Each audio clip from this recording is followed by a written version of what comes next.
नमस्कार मित्रों, मैं राजीव रंजन प्रसाद। बात कुछ वर्षों पुरानी है। संचार माध्यमों ने एक खबर को सनसनी बनाकर प्रस्तुत किया कि छत्तीसगढ़ राज्य के कांकेर जिले में चंदेली गांव के निकट की पहाड़ियों में कुछ शैल चित्र प्राप्त हुए हैं जो पुख्ता प्रमाण हैं कि यहां एलियन आया करते थे और उनकी उड़न तश्तरी यहां उतरा करती थी। यह बात प्रसारित की गई कि इन शैल चित्रों की आयु लगभग 10,000 वर्ष होनी चाहिए। उस दौरान इन क्षेत्रों में एलियन देखे जाते रहे होंगे तथा वे यहां अपनी उड़न तश्तरी से उतरा करते थे। इस विवेचना के अनुरूप पाषाण कालीन मानव ने उड़न तश्तरी देखी होगी और जिज्ञासावश उसे अपने गुफा चित्र का विषय बनाया।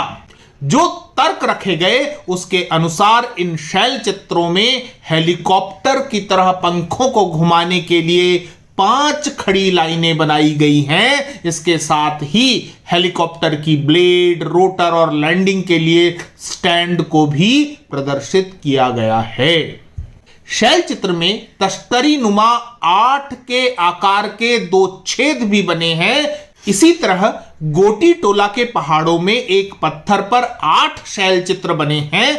इनमें से 2 शैल चित्रों पर जो कुछ अंकित है उसे यदि सिनेमा वाले एलियन की कल्पनाओं के साथ मिलाकर देखें तो वे वैसे ही दिखाई पड़ते हैं।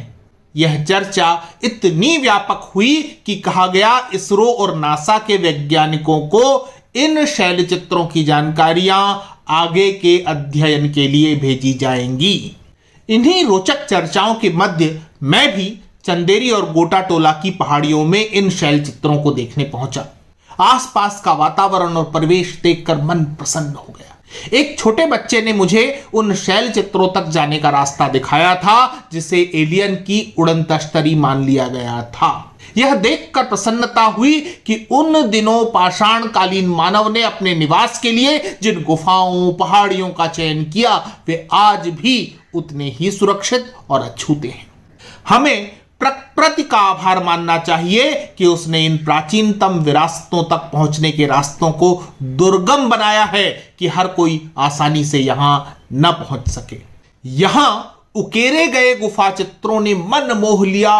हर्ष हुआ कि हजारों वर्षों से ये निर्मितियां स्वतः संरक्षित हैं। वे आज भी चटकीली और सुस्पष्ट हैं। मानव ने विकास के पुरा पाषाण कालीन दौर में गुफाओं में रहकर अपने अनुभवों तथा कल्पनाओं का आरेखन पत्थरों पर किया।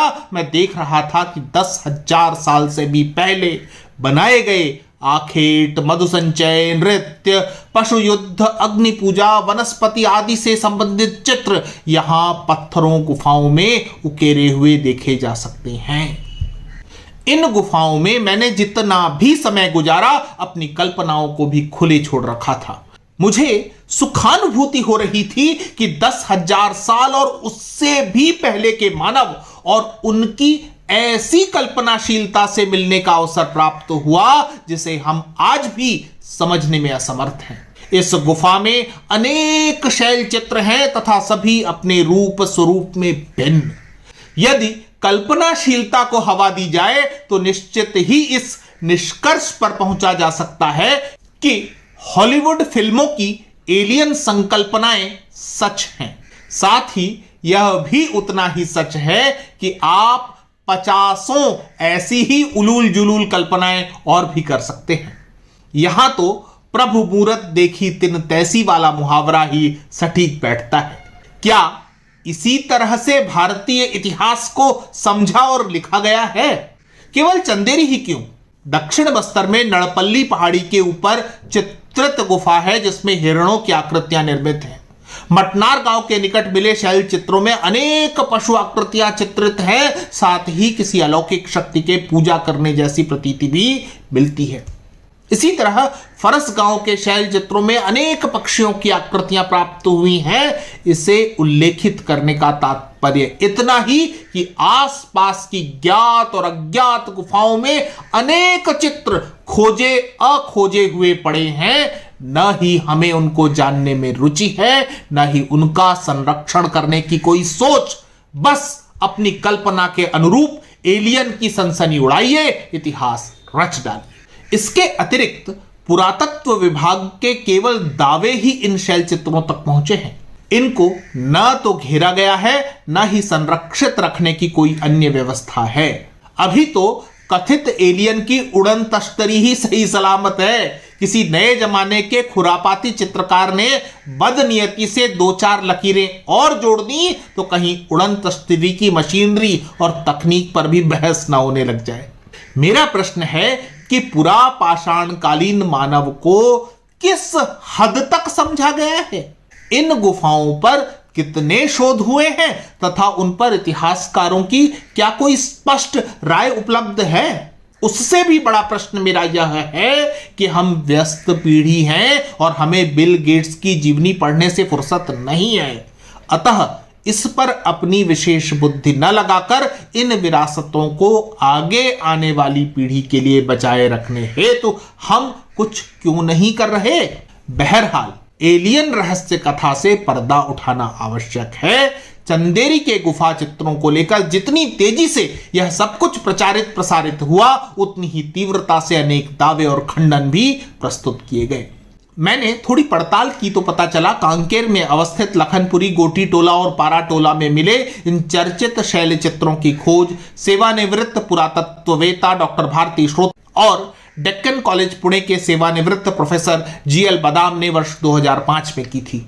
इस संबंध में प्राप्त जानकारी के अनुसार डॉक्टर श्रोती और प्रोफेसर बादाम ने एक राष्ट्रीय संगोष्ठी में प्रस्तुत अपने शोध पत्र में दावा किया था कि यह आकृति एलियन की न होकर शिरस्त्राण युक्त मानव की है जो सामान्यतः शैलाश्रयों में पाए जाते हैं। यह पूरी घटना इतिहास को देखने के हमारे दृष्टिकोण की ओर भी इशारा करती है। हमने अपने अतीत को इतनी कल्पनाओं, संकल्पनाओं और असंभव दावों से पाट दिया है कि उस पर सच की रोशनी नहीं पहुंचती। पूर्वाग्रह और अपने ज्ञान को लेकर हमारे अहंग इतने हैं कि अपनी कल्पना को ही आविष्कार मानकर अंगद का पांव जमाए हम इतिहास पर खड़े हैं। इसी आलोक में विश्व प्रसिद्ध भीम बैठका पर भी थोड़ी चर्चा कर लेते हैं, जो कि मध्य प्रदेश राज्य के रायसेन जिले में स्थित एक पुरा पाषाणिक आवासीय स्थल है। इस गुफा का नामकरण तो महाभारत के पात्र भीम के अनुरूप हुआ, तथापि इसका वास्तविक संबंध लाखों वर्ष पुराने मानव आश्रय स्थलों से है, जिनमें लगभग 10 से 35 हजार वर्ष पुराने बनाए गए गुफा चित्रों के माध्यम से पुरा मानव के इतिहास का संकलन समुपस्थित है। शैलाश्रयों की अंदरूनी सतहों में उत्कीर्णित कतिपय प्याले नुमा निशान 1 लाख वर्ष से भी अधिक पुराने बताए जाते हैं। भीम बैठका की गुफाओं की खोज का भी एक रोचक अतीत है। इसकी तलाश का श्रेय श्री विष्णु श्रीधर हरिभाऊ वाकड़कर को दिया जाता है, जिन्होंने वर्ष 1957-58 में अपनी रेल यात्रा के दौरान रहस्यमयी दिखाई देती पहाड़ियों को देखा। जिज्ञासावश वे अगले स्टेशन पर उतर गए और यहां आ पहुंचे। इस तरह पाषाणकालीन मानवों के आश्रयों, कला और अन्य विरासतों की खोज हो सकी। भीमबेटका क्षेत्र को भारतीय पुरातत्व सर्वेक्षण ने वर्ष 1990 में राष्ट्रीय महत्व का स्थल घोषित किया। तदुपरांत वर्ष 2003 में यूनेस्को ने इसे विश्व धरोहर स्थल के रूप में मान्य किया है। भीमबेटका की गुफाएं प्राचीन मानव के निवास अथवा आश्रय स्थल हैं, जिनकी दीवारों, छतों पर उन्होंने चित्रकारी कर अपने जीवन, समाज शास्त्र का दस्तावेजीकरण कर इतिहास को संरक्षित किया है। यहां 600 शैलाश्रय हैं, जिनमें से 275 शैलाश्रय चित्रों द्वारा सज्जित हैं। पूर्व पाषाण काल से मध्य ऐतिहासिक काल तक यह स्थान मानव गतिविधियों का केंद्र रहा है। इन गुफाओं में की गई चित्रकला के विभिन्न चरण हैं। पहला पुरा पाषाण युग, जिनमें बनाए गए चित्र प्रायः रेखाओं के माध्यम से की गई अभिव्यक्तियां हैं। अधिकतम जानवरों के रेखा चित्र हैं, जिनमें गहरे लाल अथवा हरे रंग के प्रयोग से उन्हें बनाया गया है। दूसरा कालखंड है मध्य पाषाण युग, जिसमें बनाए गए रेखा चित्र अधिक परिष्कृत हुए। हिरण, 12 सिंगा, सिंह, जंगली सुअर, हाथियों, कुत्तों और घड़ियालों जैसे जानवरों को भी इन समयों की तस्वीरों में चित्रित किया गया है। अब रेखाएं पशु पक्षी के अतिरिक्त मानव जीवन शैली को प्रदर्शित करने लगी, जैसे उनमें शिकार, अस्त्र शस्त्र, नृत्य, संगीत, वाद्य यंत्र, महिलाएं, बच्चे आदि विषय बनने लगे। तीसरा कालखंड अथवा ताम्र पाषाण युग आते आते कृषि कार्य, कृषि औजार आदि गुफा चित्रों की मुख्य विषय वस्तु बनते प्रतीत होते हैं। हाथी और घोड़े की सवारी करते मानव के चित्रण ऐतिहासिक दृष्टि से विवेच्य हैं। इतिहासकार एक मत है कि सिंधु घाटी की सभ्यता घोड़ों से अनभिज्ञ थी। इधर मध्य भारत का लगभग समकालीन बल्कि उससे भी पुरातन पाषाण युगीन मानव घोड़े हाथी के चित्र बना रहा है, उनकी सवारी करता दिखाई पड़ रहा है। हमने इन अश्वों गजों की शैल चित्रों में उपस्थिति पर बहुत अधिक चर्चाएं नहीं की हैं। अन्य तदयुगीन समानांतर सभ्यताओं से इनका कोई अंतर संबंध स्थापित करने का प्रयास भी नहीं हुआ है। क्यों? ऐतिहासिक कालखंडों तक आते आते गुफा चित्रों में रंग संयोजन, धार्मिक अनुष्ठान, बारीक कलाकृतियां आदि दृष्टिगोचर होती हैं। इन गुफाओं के रेखा चित्रों में प्रायः लाल, सफेद, हरे और पीले रंगों का उपयोग हुआ है। रेखा चित्रों में रंग भरने के लिए मैंगनीज, हेमेटाइट तथा कोयला आदि प्रयोग में लाया गया। इसमें जानवरों की चर्बी व पत्तियों का अर्क भी मिला दिया जाता था। पाषाण काल पर इतिहास की पैनी दृष्टि नहीं, अपितु उसे बहुत सरसरी निगाह से देखा गया है। जो कुछ पाषाण युगीन मानव ने अपने चित्रों के माध्यम से अभिव्यक्ति प्रदान की, न तो उसकी सांस्कृतिक निरंतरता स्थापित करने का कोई सजग प्रयास हुआ, न ही निहितार्थों को इतिहास की पुस्तकों में सही स्थान पर रखे जाने का। यह भी देखें कि छत्तीसगढ़ के चंदेली में जैसे गुफा चित्र हैं, जिस तरह के रेखा चित्रों का पैटर्न है, उसकी अद्भुत साम्यता भीमबेटका से भी मिल जाती है। ऐसे ही पैटर्न के रेखा चित्र देश की अन्य पाषाणकालीन गुफाओं में भी दृष्टिगोचर होते हैं। क्या इस तरह की कला साम्यता तदयुगीन मानव के मनोविज्ञान का परिचायक है? एक जैसी सोच, एक तरह की कलाकृतियां क्यों और किस लिए का प्रश्न हमारे चिंतन के आगे क्यों खड़ा नहीं होता? ये गुफा चित्र मानव को कला की दुनिया का ककहरा बताते हैं, परंतु क्या हमारी निगाहें उस सोच को समझने, सराहने के लिए तत्पर हैं? शायद नहीं।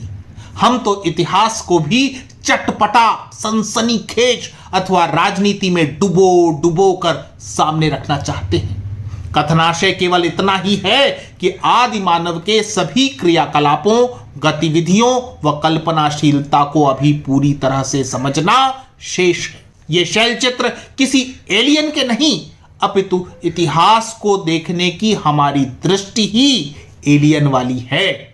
मित्रों, आज इतना ही। फिर मिलता हूं ऐसे ही किसी ऐतिहासिक तथ्य के साथ। अगर आपको मेरा ये चैनल पसंद आ रहा है तो कृपया इसे सब्सक्राइब करें। आप इस प्रस्तुति को लाइक या शेयर भी कर सकते हैं। नमस्कार।